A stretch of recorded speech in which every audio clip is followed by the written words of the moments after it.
Good morning and welcome to the Dutton Homestead. Since the last video that I did, we were preparing for the baby chicks that we didn't know whether they're going to be coming at the end of this week, like tomorrow, or whether according to the incubator, it would be coming sometime next week, 10 days from now. As it turned out, they started hatching last night. I got home from being with the girls yesterday, and I was checking on the New Hampshires, the Delawares, and the Kosher Kings. So it's behind me. I'm in the dining room, which we haven't had a family meal since Thanksgiving in here. Dining room is also my potting room, my potting shed, my greenhouse, our hatchery, our catch-all room. So, pardon, it's just what we got to work with. So I got home and I was checking on the chicks, and all of a sudden I was hearing peeping behind me. And behind me, right here, is where the incubator is. And so I went over and I peeked, and our first chick had just come out. It was still sort of attached. It was like something from the butt going to the egg, and I'm like, is that like normal? I don't know. It's the first time doing this. So shortly after that, another one hatched, and by the end of the night, we had 10. So these are the 10 that had hatched yesterday. There was one that didn't make it. It was clearly dead after hours. You could see a little slit, maybe I want to say maybe a centimeter wide, and you could see the feathers, but there was no movement. It was trying when the first one was born, and at the end of the night, there was nothing happening. I think it just died from stress. It really seems like it's hard work getting out of there. So these are the 10 that we had. So we're out of the 33 that we had put on lockdown the other night. This morning, we have 3 so far. There's 2 right there and 1 right over here. And they're fine, they're just resting. And sometimes they get very still, and I'm like, are you gonna make it? I think they're just exhausted, I guess. There's several more that have pips that were not present when I got up this morning, so we may end up with a few more.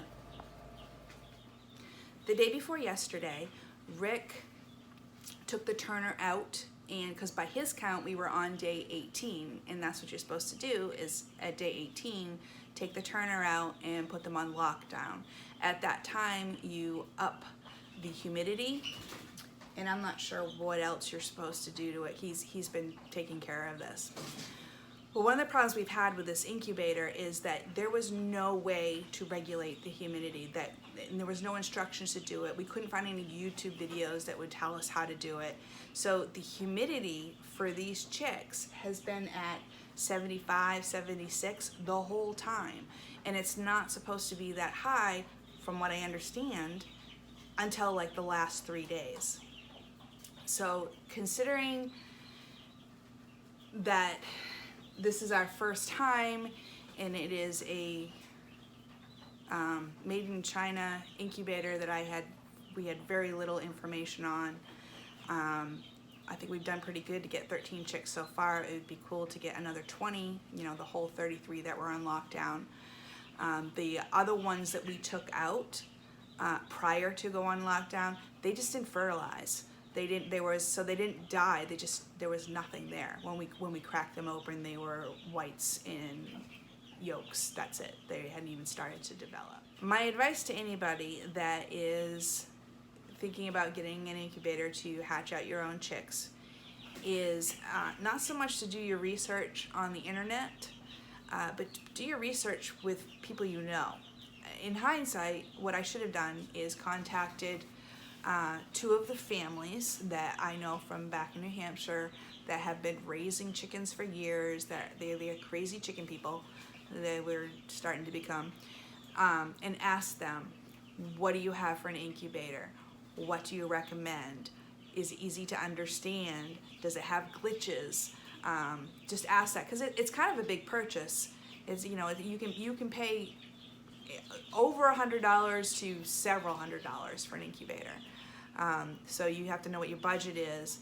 But my advice is to go to somebody that you trust, that you know, and ask them. And that's what I should have done.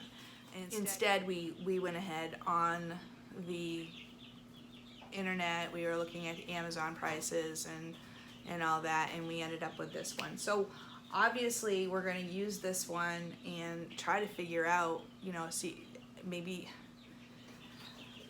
I don't know how to contact, unless I go through Amazon, because there really wasn't any information on contacting the seller.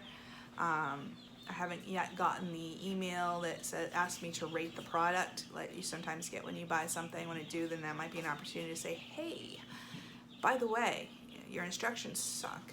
Is there any way that you can tell us how to regulate the humidity?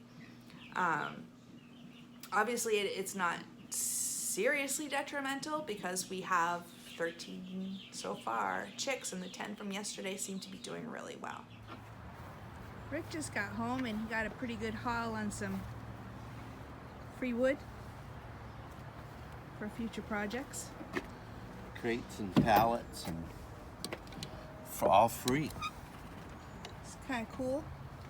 This is going to be the Brooder box. No, I actually think there's a better one than that in there. Something that's a little bit low, the sides aren't quite so high, and it's bigger, longer. This one right here. Cool. I just hope there's enough room in the dining room for all these Brooder boxes. It's about dinner time. I'm gonna get started and clean up other things I was doing today, and but at the end of the day, we have 6 new chicks.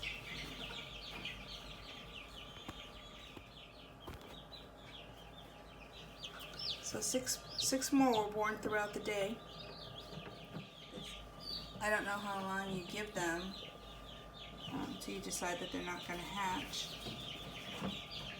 There have been, there's one that's been going around pecking the other one's eyes. That's rude. I said, you're probably a rooster, aren't you? Anyway, that's pretty good. So we've got 16 out of the 33 so far. And we'll see how many more we get. Rick sent me a text from Tractor Supply on the way home. I don't know why he stopped there. I don't like to shop there now. But he sent me a picture and said, they have chickens. Right now, we have 88 chickens. Is that enough? I mean, if more hatch, that's great, but I don't think we need to buy any more. That's just my thought. Thank you for joining me today. Be a blessing and be blessed.